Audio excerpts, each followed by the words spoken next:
folks, Chris Anthony here, welcome to another guitar lesson. Now a couple of weeks ago I put out this video which is of me soloing over one of Danish Pete's backing tracks. That one's called Smoothie Time, it's in the key of C major, and if you want to jam along to it, it's from volume 4. In fact, I'll put a link to my video of it and the backing track in the description of this video. Now I've had a lot of interest and comments regarding my solo, and just in response I'm going to teach you two of my favourite licks from it. I'm going to break it into two parts just to keep the videos from being too long-winded. I'll show you lick number 1 today, and then next week I'll show you lick number 2. So here's lick number 1, here we go.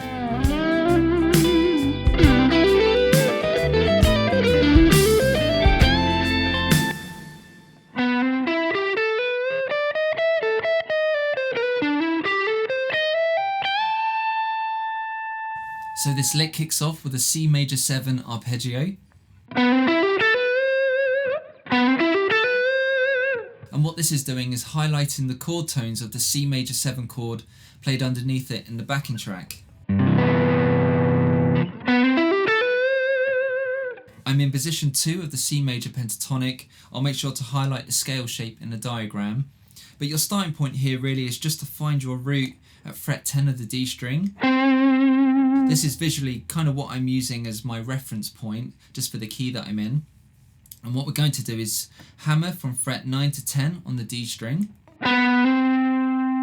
That's using your first to second fingers. I then hammer from fret 9 to 12 on the G string. Jump over to the B string to play fret 10.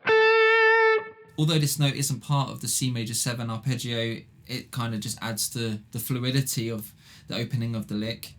And then from here play fret 12 of the B string and bend up half a tone to fret 13, also resolving at your root note C. So here's that first part, nice and slow.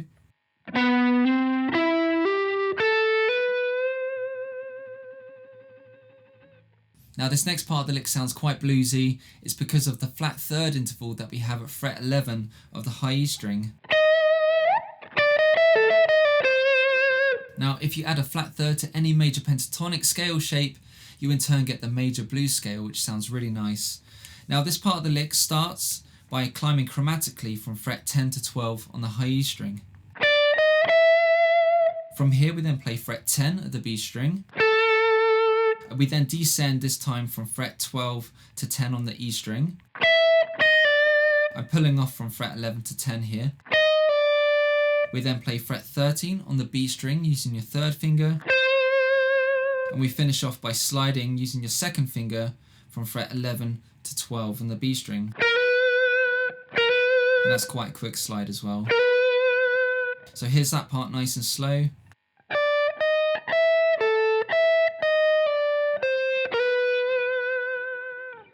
So for that slide from fret 11 to 12 on the B string, it's really important we use our second finger to do it. That's because it allows our hand comfortably to shift from position 2 to 3 to play the last part of the lick. So in position 3, we're going to hammer from fret 12 to 14 on the D string. I then play frets 12 and 14 on the G string. Following this, I use my second finger to play fret 13 of the B string. And then using my first finger, I slide from fret 11 to 12. Again, that's your flat third going to the major third. From here, I then hammer to fret 15 using my third finger. And then finish off with a nice full tone bend.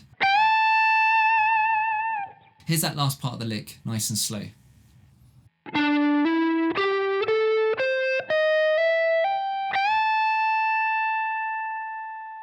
So this whole lick is played over the chord of C major 7, but that bend at the end at fret 15, that highlights the chord change from C major 7 to F major.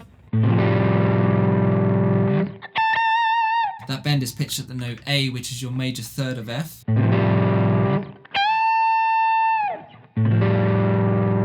So here's the lick all the way through, nice and slow. Here we go.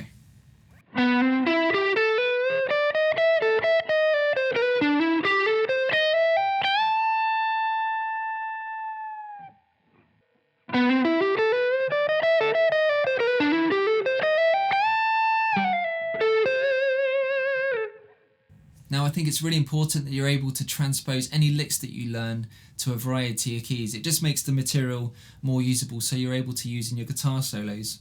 So let's look at how I find this in the key of C major, which is the key of today, and then I'll show you how to quite easily transpose to other keys. So here's a C major 7 chord. My root is here at fret 8 of the low E string. And if you play this note up an octave at fret 10 of the D string, importantly use your second finger, you'll find your hand in position 2 of the major pentatonic, and this root note is really going to be your reference point as to where you start the lick from. So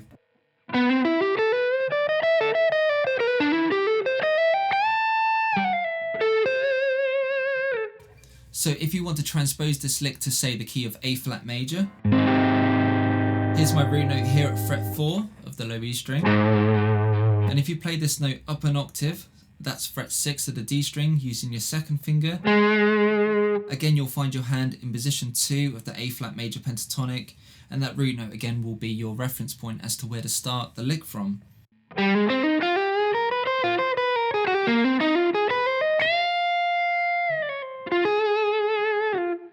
Let's try maybe the key of F major. Here's my root note F at the low E string of fret 1.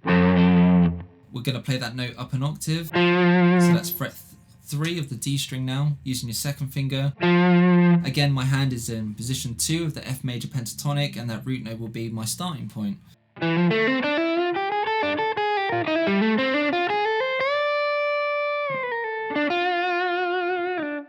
You can try this maybe the key of D major. So here's my root, fret 10 of the low E string.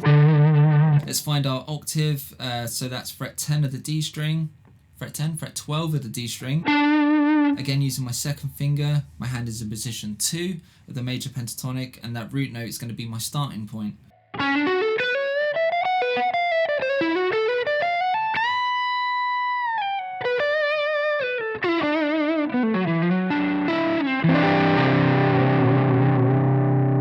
There we go, folks, a really tasty lick you can use when soloing over a major key. Now, if you enjoyed this video, please do consider subscribing, hitting that like button, and I'll see you next week for lick number 2. See ya.